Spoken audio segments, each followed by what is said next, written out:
अस्सलामुअलैकुम, psychology class में खुश आमदीद। मैं शाज़िया ग़ुलाम नबी आज एक नए टॉपिक के साथ हाजिर हूँ। आज का हमारा टॉपिक है कन्वर्जन डिसऑर्डर।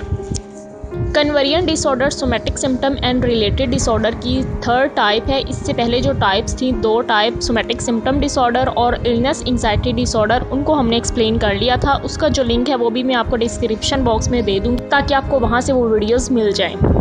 नेक्स्ट हम बात करते हैं कन्वर्जन डिसऑर्डर की। कन्वर्जन डिसऑर्डर में हम इसकी सिम्टम्स को देखेंगे, DSM-5 से इसका डायग्नोस्टिक क्राइटेरिया देखेंगे, कॉजेज़ देखेंगे और ट्रीटमेंट देखेंगे। अब कन्वर्जन डिसऑर्डर नाम से ही जाहिर है कन्वर्ट हो जाना, यानी इसमें क्या होता है, स्ट्रेस और एंग्जाइटी जब एक्सीड हो जाए तो वो कन्वर्ट हो जाती है फ़िज़िकल फॉर्म में। यानी रीज़न पीछे एंग्जाइटी और स्ट्रेस होता है, लेकिन शो किस फॉर्म में हो रही होती है, फ़िज़िकल फॉर्म में हो रही होती है, फ़िज़िकल इलनेस की फॉर्म में हो रही होती है। किसी भी पर्सन के अंदर या किसी भी बच्चे के अंदर स्ट्रेस और एंग्जाइटी को बर्दाश्त करने की एक लिमिट होती है। जब वो लिमिट क्रॉस कर जाए तो वो पर्सन उस चीज़ को बर्दाश्त नहीं कर पाता, अपनी स्ट्रेस और एंग्जाइटी को कोप अप नहीं कर पाता और फिर वो कन्वर्ट हो जाती है इस तरह किसी भी फ़िज़िकल इलनेस की फॉर्म में। उसको हम कहते हैं कन्वर्जन डिसऑर्डर। अब इसके सिम्टम्स में ये आता है कि जो कन्वर्जन डिसऑर्डर के पेशेंट होते हैं उनमें एपिलेप्सी की सिम्टम्स होती हैं, वो उनमें शो होती हैं, यानी हाथ पाँव का मुड़ जाना, ज़ुबान का बाहर आ जाना और जिस्म का अकड़ जाना। इसके अलावा दिल की धड़कन का तेज़ हो जाना, पसीने आना बहुत ज़्यादा, सर में दर्द होना, टांगों में दर्द होना, वॉमिट आना, पखाने का ना आना, उनको बहुत ज़्यादा या तो खांसी आती है या उनका जो बॉडी है वो पेन कर रही हो, और इसी तरह की और भी बीमारियां हो सकती हैं जो किसी भी पर्सन में शो हो सकती हैं। लेकिन इनके पीछे वजह क्या होती है, फ़िज़िकल वजह नहीं होती, कोई बीमारी नहीं होती, बल्कि इनके पीछे वजह होती है स्ट्रेस और एंग्जाइटी। अब हम DSM-5 में से इसका डायग्नोस्टिक क्राइटेरिया देखते हैं कि जिसको मीट करते हैं ताकि किसी पर्सन को डायग्नोस कर सकें कि उसे कन्वर्जन डिसऑर्डर है या नहीं। अब DSM में इसका नाम जो लिखा हुआ है कन्वर्जन डिसऑर्डर लिखा हुआ है और साथ लिखा हुआ है फंक्शनल न्यूरोलॉजिकल सिम्टम डिसऑर्डर, यानी इसमें ऐसी सिम्टम्स शो होती हैं जो कि बाकायदा न्यूरोलॉजिकल, जिनको डिसफंक्शनिंग होती है, एपिलेप्सी की जो सिम्टम्स होती हैं वो शो हो रही होती हैं। यानी मिर्गी के दौरे जिनको पड़ते हैं ना, उनको न्यूरोलॉजिकल डिसफंक्शनिंग होती है, उस वजह से वो उनकी तबीयत जो ख़राब होती है, हाथ पाँव का मुड़ जाना, तो इसमें भी इसी तरह की कुछ सिम्टम्स पेशेंट शो करता है। डायग्नोस्टिक क्राइटेरिया ए में वो कह रहे हैं कि एक या एक से ज़्यादा जो सिम्टम्स हैं वो शो होती हैं और इनमें और ये बदलती रहती हैं, और इनमें जो होता है वॉलंटरी मोटर और सेंसरी फंक्शन। यानी वॉलंटरी मोटर उन्होंने कहा है कि जो किसी भी इंसान के अपने इख्तियार में होती है, किसी को मूव करना, हरकत देना, स्टॉप करना, वो वॉलंटरी तौर पर जो ख़ुद अपनी मर्ज़ी से कर रहे हों। इनवॉलंटरी होता है जो इख्तियार में नहीं होती लेकिन वो हो रही होती है। अब एपिलेप्सी की जो सिम्टम्स होती हैं, न्यूरोलॉजिकल सिम्टम्स होती हैं, वो पेशेंट के इख्तियार में नहीं होती उसे कंट्रोल करना।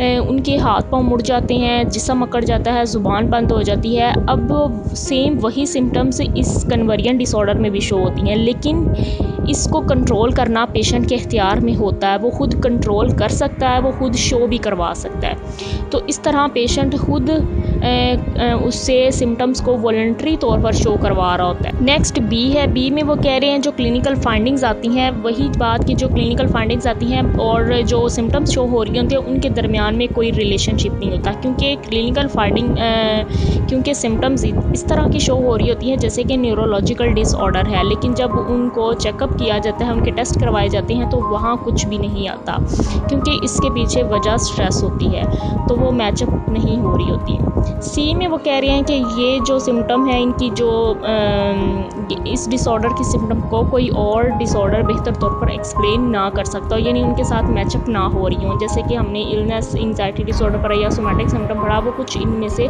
डिफरेंस है। जब आप वो वीडियो देखेंगे तो आपको डिफरेंस मालूम हो जाएगा।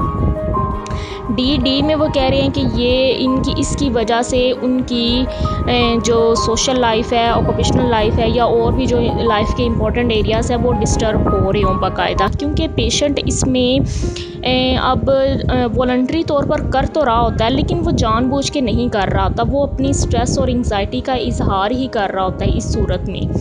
तो इसलिए उनके जो लाइफ के एरियाज़ हैं वो भी डिस्टर्ब हो रहे होते हैं। नेक्स्ट हम कॉजेज़ को देखते हैं। कॉजेज़ जैसे कि हम पहले भी बता चुकी हूँ कि इसकी जो मेन वजह होती है वो स्ट्रेस और एंग्जाइटी होती है।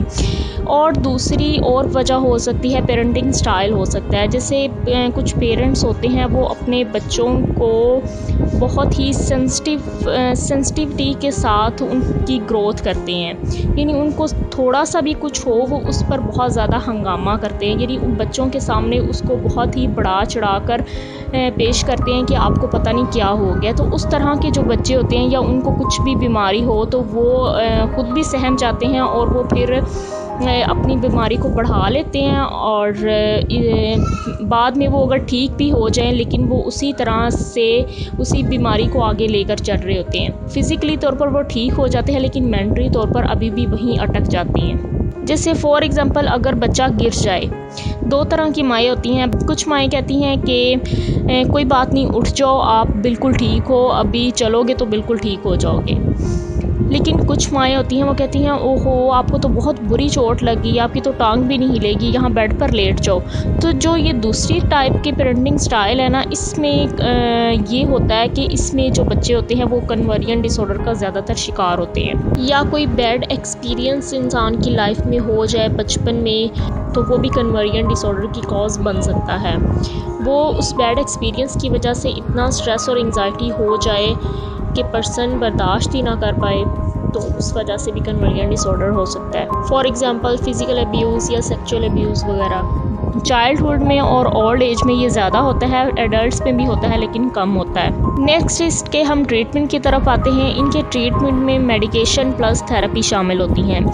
मेडिकेशन होती है जो जिन बच्चों को बहुत ज़्यादा स्ट्रेस और एंग्जाइटी होती है और वो कोप अप नहीं कर पा रहे थे तो उनको माइल्ड मिकदार में, माइल्ड इंटेंसिटी की थोड़ी सी स्ट्रेस और एंग्जाइटी को मैनेज करने के लिए मेडिसिन दी जाती है ताकि वो थोड़ा रिलैक्स फील करे। इसके अलावा रिलैक्सिंग थेरेपी करवाई जाती हैं। इसके अलावा सीबीटी करवाई जाती है और पेशेंट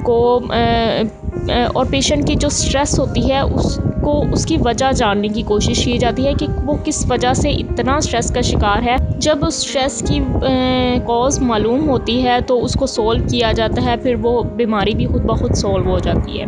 दूसरा, इसके लिए प्लेसिबो थेरेपी बहुत ही इफ़ेक्टिव थेरेपी है। उसमें क्या किया जाता है, उसमें पेशेंट को मेडिसिन दी जाती है लेकिन वो मेडिसिन फ़ेक मेडिसिन होती है। वो किसी कैल्शियम या विटामिन वगैरह दिए जाते हैं और पेशेंट को कहा जाता है कि आपको ये जो बीमारी हुई है, आपको जो मिर्गी के दौरे पड़ रहे हैं या एपिलेप्सी है या कुछ भी जो भी वो सिम्टम शो कर रहा है, आपकी ज़ुबान बंद हो गई है, आपके सर में दर्द है, टांगों में दर्द है या चला नहीं जा रहा, जो भी वो सिम्टम शो कर रहा है तो उसको कहा जाता है ये उसी के लिए है, ये आप लोगे तो फ़ौरन आपको बेहतर फील करवाएगी। तो वो पेशेंट बाकायदा फिर ये समझ रहा होता है कि मेरा इलाज हो रहा है मेरी बीमारी का, और वो ख़ुद को इंसाइट देता है कि मैं मेडिसिन लेने से ठीक हो रहा हूँ। और उससे भी बहुत ज़्यादा ये बहुत ही इफ़ेक्टिव थेरेपी है। जब पेशेंट को करवाई जाती है तो पेशेंट 50% अभी साइकोलॉजिस्ट के सामने बैठे बैठे रिकवर होता है और उसकी सीबीटी से और इस थेरेपी से। और दूसरा, फैमिली की जो थेरेपी वो भी की जाती है। फैमिली को कहा जाता है कि आपने इनकी बीमारी को इतना सीरियस नहीं लेना, अगर ये कह भी रही हूँ हम बीमार हैं तो आपने इनको कहना है कि आप बिल्कुल ठीक हैं, आपने इनको थोड़ा इग्नोर करने की कोशिश करनी है। ये इलाज बहुत इफ़ेक्टिव होता है, ख़ासकर बच्चों के मामले में। बच्चों के मामले में जब पेरेंट्स भी ज़्यादा कंसर्न होना शुरू हो जाएं कि हमारे बच्चे को कोई बीमारी है, तो वो उनकी बीमारी फिर ठीक नहीं होती, उनका ये डिसऑर्डर ठीक नहीं होता। तो फैमिली थेरेपी बहुत ज़रूरी होती है, फैमिली का बहुत ही इफ़ेक्ट होता है पेशेंट पर। तो इस तरह इसका कन्वर्जन डिसऑर्डर का इलाज किया जाता है। ज़्यादातर इसमें बहुत ही हमदर्दी साइकोलॉजिस्ट की तरफ से शामिल होती है, बहुत सिंपैथी उनको दिखाई जाती है, उनका एक फ्रेंड बनकर उनसे बात की जाती है, तो पेशेंट बहुत जल्दी रिकवर होता है फिर। तो अभी तक के लिए इतना ही। अगर आपको मेरी वीडियो अच्छी लगी हो तो thumbs up, subscribe my channel and press the bell icon to get more notification. I will become in the next video.